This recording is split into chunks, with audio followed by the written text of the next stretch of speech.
buenos días y bendiciones, gracia y paz en esta nueva oportunidad que Dios nos ha permitido. Hoy vamos a hacer un recuento del estudio del día miércoles. El día miércoles 8 tuvimos el estudio número 22, número 23 de la serie de ministros competentes de un nuevo pacto. Muy importante estar siempre atentos de la buena palabra para poder seguir creciendo cada día en la gracia y seguir creciendo también en el conocimiento de nuestro Señor y de nuestro Salvador Jesucristo. Este tiempo de estudio nos va a traer claridad y nos va a ayudar en la continuidad de las lecciones semanales. La página en la que estamos trabajando en este momento es la página número 10. Estamos en la clase número 2. Estábamos haciendo un pequeño recuento de la importancia de la persona del Espíritu Santo en la vida de cada uno de nosotros. Si Jesús no hubiese partido, no hubiese muerto, no hubiese venido el Espíritu Santo. El Espíritu Santo viene a la iglesia una vez que el Señor muere y resucita. Cuando Él resucita, después de ascender ante más de 500 personas en la reunión de Pentecostés, el Espíritu Santo es dado a la iglesia. Recordemos que la iglesia nace tras la resurrección del Señor. Allí 120 personas reunidas, entre los cuales estaban los 12, ahora que habían 11, entre los cuales estaba también María, entre los cuales estaba también los 70 que trabajaban para el Señor, quizás Marta también, quizás María, quizás Lázaro, bueno, otros amigos. Había un total de 120 personas con los cuales comienza la época de la iglesia, donde ya Dios se relaciona ya no con judíos o gentiles, sino que ahora lo hace con la iglesia, que tiene por cabeza y por fundamento a Cristo, el Hijo de Dios.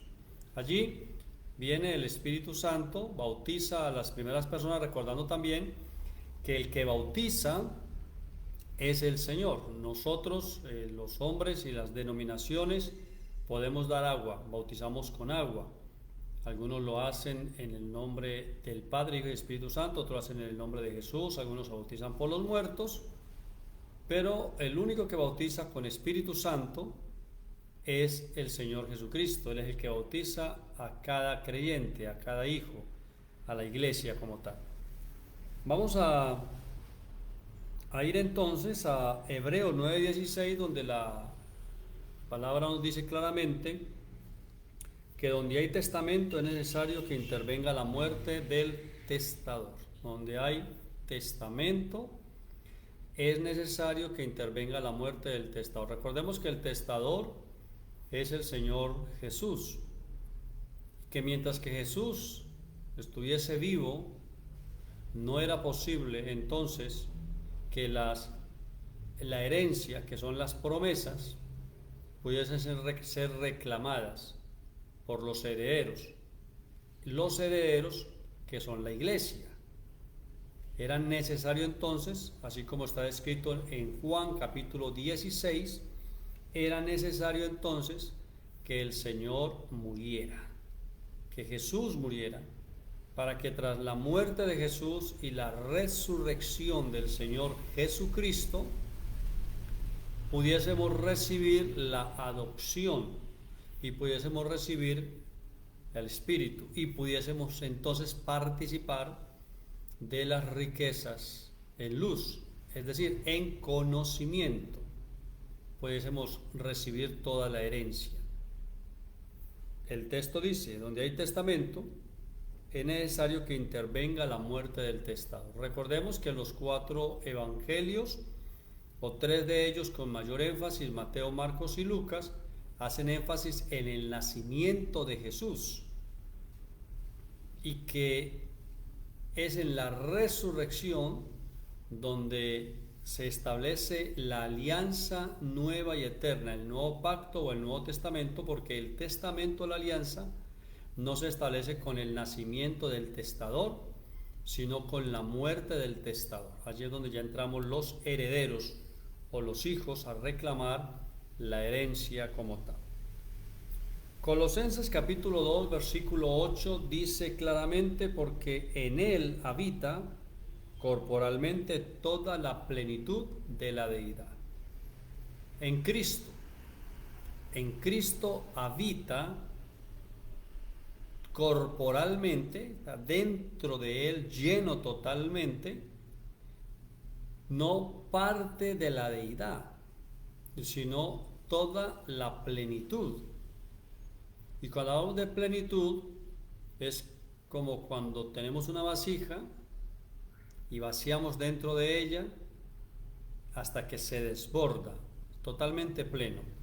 En Cristo habita totalmente la plenitud de la deidad, es decir, Dios está en Cristo, y Cristo a la vez también es Dios. De ahí que la iglesia debe asegurarse, cada creyente, cada ministro, cada pastor, evangelista, profeta, maestro, apóstol, debe asegurarse de que la iglesia esté en Cristo. Es decir, que la iglesia abrace las verdades del nuevo pacto, que la iglesia esté después de la resurrección del Señor, que la iglesia abrace el evangelio eterno, que la iglesia entienda que es la alianza nueva y eterna, ya que en Cristo o Jesucristo resucitado es donde está toda la plenitud de Dios.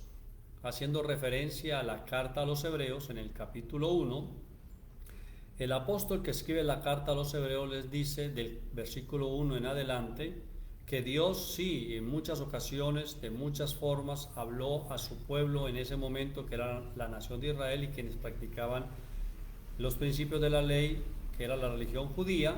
Dios les habló de muchas formas, de muchas maneras, a través de muchos profetas, pero que ahora en los últimos tiempos, los postreros tiempos, que son los tiempos del cumplimiento profético, que están relacionados con la aparición de Jesús, en ese momento de la historia, que son los últimos tiempos, Dios decidió hablar solo por medio del Hijo. Ya sabemos nosotros que el Hijo es el Señor resucitado, el Señor Jesucristo resucitado. Y también Dios decidió, le pareció una muy buena idea, reunir todas las cosas y que todas las cosas estén en el Hijo. Allí es donde debe estar también la iglesia, en el Hijo, en Cristo, en Jesucristo, en el resucitado. ¿Por qué? Porque en él habita corporalmente toda la plenitud de la deidad. Quien está en Cristo está completo. Quien está en Cristo, dice la Biblia, el Nuevo Testamento, dice, no le falta cosa alguna, porque está donde están todas las cosas. Nuestra circuncisión es de la conciencia, es la que quita de nosotros el deseo de justificarnos ante Dios con obras muertas. Y esa circuncisión, en lugar de cuchillo, se usa la lengua, o sea, la palabra, que separa las intenciones. En la primera circuncisión se usa un cuchillo o una piedra con filo para cortar del cuerpo el sobrante del prepucio. En la circuncisión de Cristo, o en esta nueva circuncisión, se usa la palabra, que es como una espada de dos filos. Pero también se usa la lengua, que es la espada del cuerpo. A través de la lengua o de la voz o de la palabra vamos circuncidando, como lo estamos haciendo hoy, lo hemos hecho en los primeros 22 videos y en otras series que hemos enseñado, y como lo hemos hecho en los últimos 17 o 18 años de estar enseñando el misterio de la gracia, el Evangelio de Jesucristo, el nuevo pacto, la alianza nueva y eterna.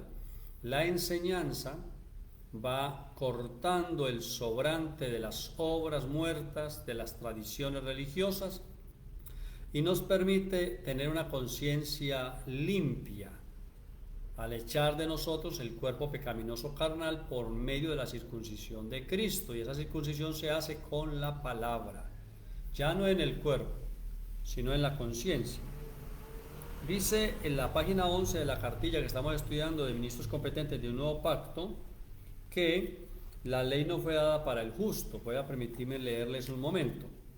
La palabra conciencia significa conocimiento adquirido. Es por eso que si ese conocimiento es de obras muertas, siempre que tengamos una situación, vamos a acudir a las obras muertas, que ningún beneficio nos reportan. Ahora, si por la palabra separamos el cuerpo pecaminoso carnal, con el cual uno obra, entonces vamos a reaccionar acudiendo a la unción. Siempre que tenemos cualquier situación, cualquier circunstancia en nuestra vida, siempre vamos a reaccionar ante ella. Aquí lo que hay que tener claro es, vamos a reaccionar ante las circunstancias de la vida de acuerdo a la mentalidad de la vieja naturaleza, o vamos a acudir a la unción, al Espíritu, a la comunión, a la palabra, cuando tenemos diferentes circunstancias y situaciones. Cada uno debe responder la pregunta. Cada uno sabe en el tiempo de vida espiritual o cristiana o de estudio de la palabra cuál ha sido el proceso de la transformación, la manifestación del cambio. ¿Aún somos gobernados por la naturaleza natural o experimentamos el gobierno de la vida del Espíritu? Cualquier situación, una enfermedad, una crisis familiar, una crisis existencial, una crisis personal, una crisis financiera, alguna situación que se presenta, ¿reaccionas de acuerdo a la mente natural? ¿Entras en angustia desesperante, en preocupación innecesaria, caes en un estrés más allá del estrés normal y natural que debemos tener, caes en un estado de mal genio, de mal carácter, te haces violento, agresivo, reaccionas mal, usas vocabulario que no es correcto, te dejas llevar por las emociones bajas, la ira, el enojo, el resentimiento, la gritería, las divisiones, o reaccionas de acuerdo a la vida del Espíritu, acudes a Dios en oración, das gracias en todo y por todo, encomiendas al Señor tu camino, buscas la paz, dedicas tiempo a la comunión con el Señor. ¿Cómo reaccionas? Entonces es muy importante que la palabra nos circuncide para que cuando enfrentemos diferentes situaciones de orden natural que las vamos a enfrentar o las hemos enfrentado o las enfrentaremos en algún momento, nuestra respuesta sea una respuesta espiritual, acudir al Señor. Segundo libro de Crónicas 20 dice que cuando Josafat oyó que venían contra él a la guerra de varios reyes que se habían unido, la reacción de Josafat fue acudir a la unción, y lo hizo de acuerdo a los parámetros que tenía en ese momento de conocimiento y a las herramientas que tenía. Acudió a Dios. El desenlace del capítulo 20 nos narra que Dios le dijo: como acudiste a mí en vez de hacer uso de las otras herramientas que tenías, entonces no habrá para qué peleéis, sino que en este caso estate quieto y mira cómo Dios te salva. ¿Cómo reaccionamos nosotros? La naturaleza humana nos ha gobernado durante años, así que cuando somos provocados por situaciones, generalmente reaccionamos de acuerdo a lo que ya está preestablecido. Ahí es donde hay que entrar con la palabra a circuncidar, a enseñarle a nuestra mente. No entres en angustia desesperante, entra en oración. No entres en queja, entra en gratitud y alabanza. No entres en una forma de caer negativamente en estados depresivos, ansiosos, sino que entra a confiar en el Señor, a deleitarse en el Señor. Todos hemos tenido situaciones. La intención aquí es que en el día a día puedas entrar en situaciones o en estados espirituales donde adores a Dios, donde alabes al Señor, donde puedas decir como Job dijo: Dios dio, Dios tomó, bendito sea Dios, yo sé que de alguna forma volveré a ver a Dios en mis asuntos, con mis ojos lo veré, me levantaré del polvo. Y así ocurrió. ¿Cómo reaccionamos nosotros? Vamos a pasar a Colosenses capítulo 1, versículo 19, texto bíblico que dice de la siguiente manera, dice: por cuanto agradó al Padre que en él habitase toda la plenitud. Por cuanto agradó al Padre que en Cristo habitase toda la plenitud. O sea, a Dios le pareció una muy buena idea que Él habitase completamente en la persona de Cristo Jesús. Le pareció una muy buena idea a Dios estar en Cristo. Nos facilitó las cosas realmente. En el Antiguo Pacto y en muchas creencias religiosas, debemos trasladarnos a ciertos lugares de culto o santuarios para encontrarnos con Dios o para hablarle a Dios, porque eran y son para muchas personas los lugares donde existen esos portales, esas puertas, esos estados de comunión y de presencia de Dios o de manifestación de Dios. Entonces, había que trasladarnos hasta allí y hacer una serie de ceremonias, uno o la persona encargada, para que allí esté la presencia de Dios. A Dios le pareció una muy buena idea el habitar en Cristo, ser uno en Cristo, como lo dice Jesús en la oración de San Juan 17: Padre, para que tú y yo somos uno, yo en ti, tú en mí, yo en ellos, ellos en mí, para que todos seamos uno. A Dios le pareció una muy buena idea habitar en Cristo totalmente, y a la vez también le pareció una muy buena idea que nosotros estuviéramos en Cristo, para que estemos donde están todas las cosas. Ya no es necesario trasladarnos a otra ciudad, a un santuario, a un templo específico, a una reunión específica para estar en común unión, ni es necesario hacer una serie de ceremonias o de intermediarios para adquirir un favor de Dios, porque a Dios le pareció muy buena idea que la iglesia esté en el mismo lugar donde Él está en su plenitud y donde están todas las cosas. Por eso leemos en la palabra que dice que en Él estamos completos sin que nos falte cosa alguna.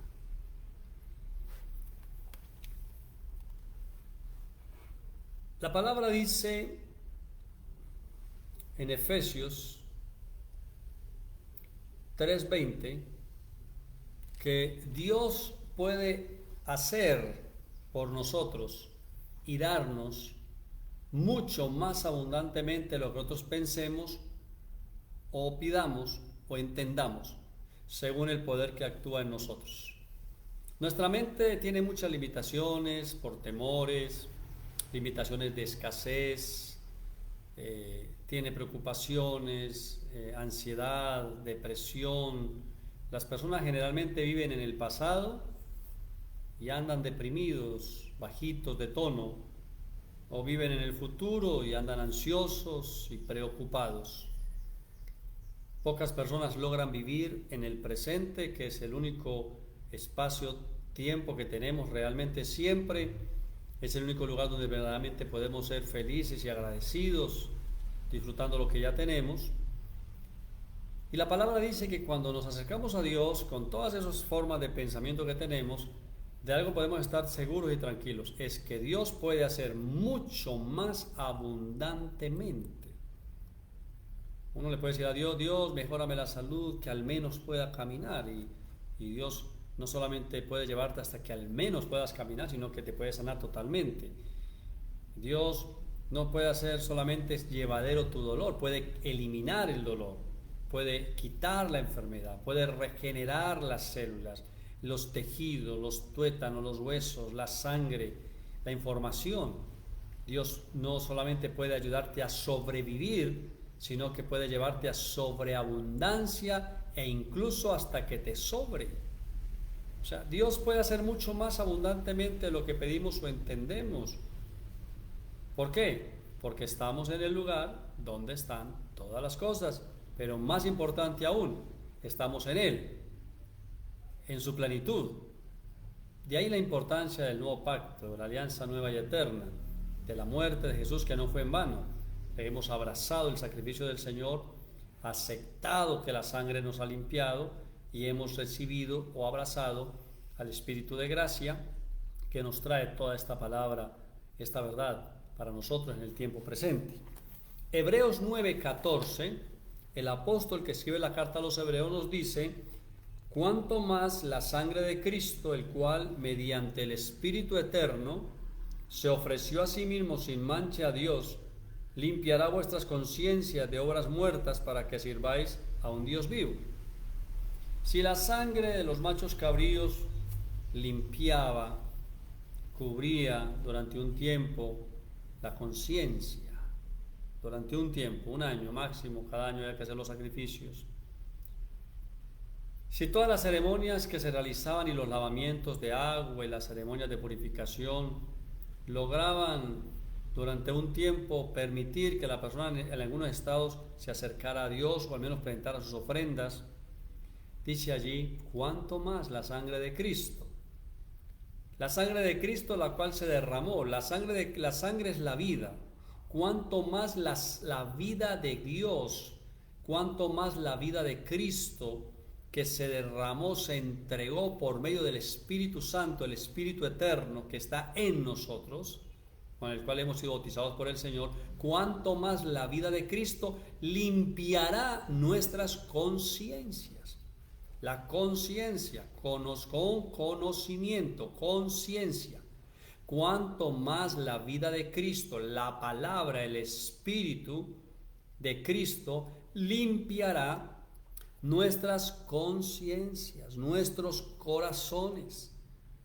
¿De qué nos limpiará? De obras muertas, de todo ese cúmulo de ideas, de enseñanzas, con buena intención, pero que no tienen poder alguno, que son ineficaces. Cuanto más la vida de Dios, la vida de Cristo, la sangre de Cristo nos limpiará la conciencia. Ahora, ¿de qué nos limpia la conciencia? De las obras muertas. Porque mientras que tengamos una conciencia de obras muertas, no conoceremos verdaderamente al Dios vivo.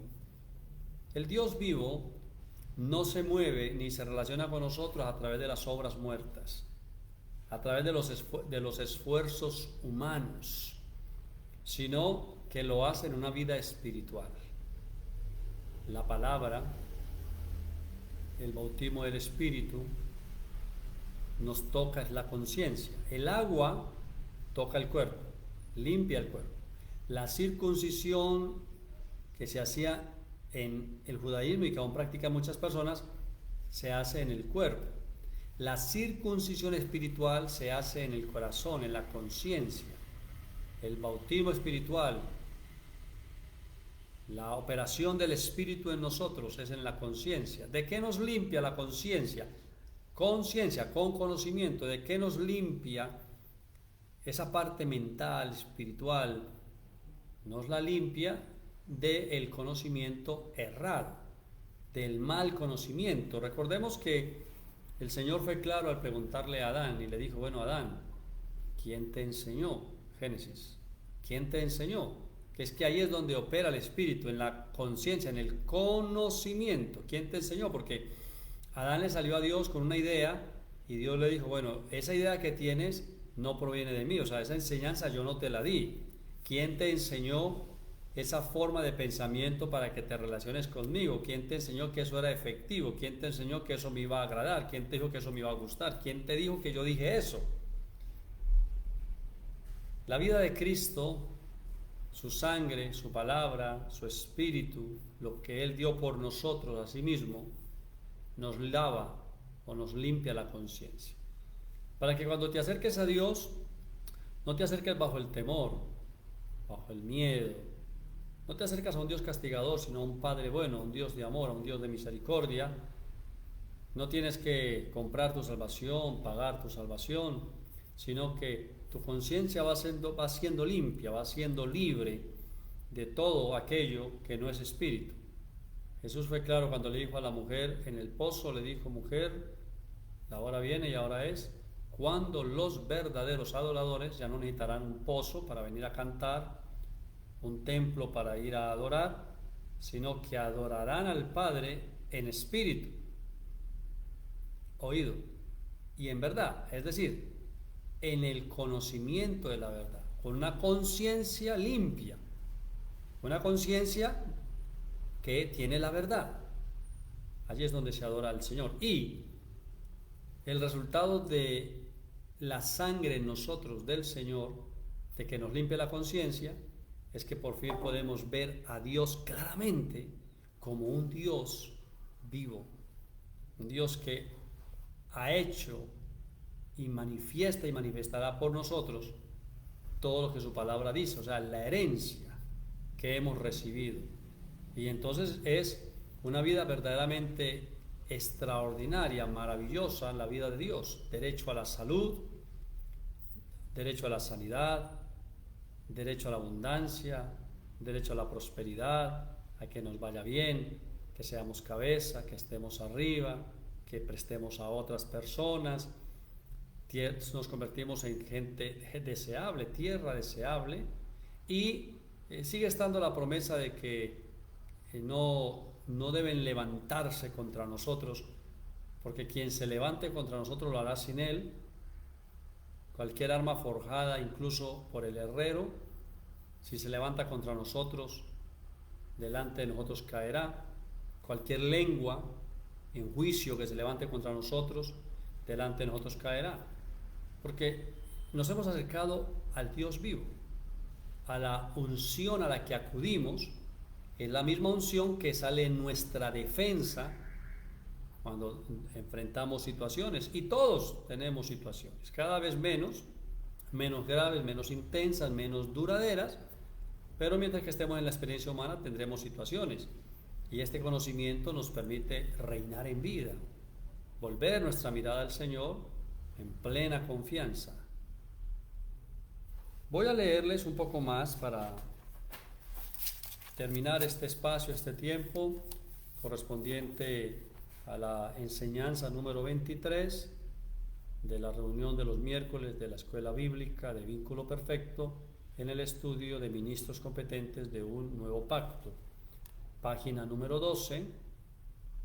En este pacto donde estamos, en la nueva alianza, pues nosotros somos el templo, por lo tanto, el altar del templo también somos nosotros, o es nuestro corazón, o nuestra conciencia, o nuestro espíritu, y donde quiera que nosotros estamos está el altar y está el templo.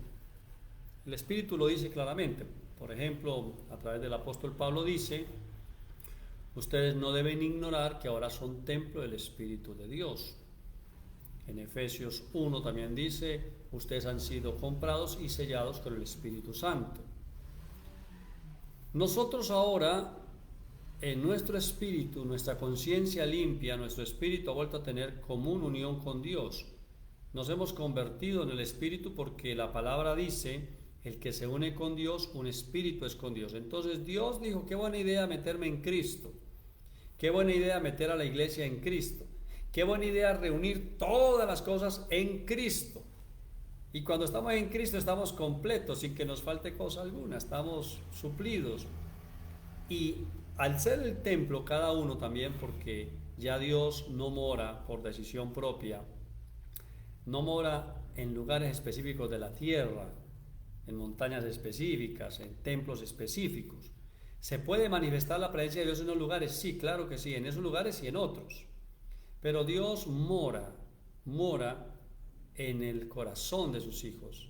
o sea, en el espíritu de sus hijos.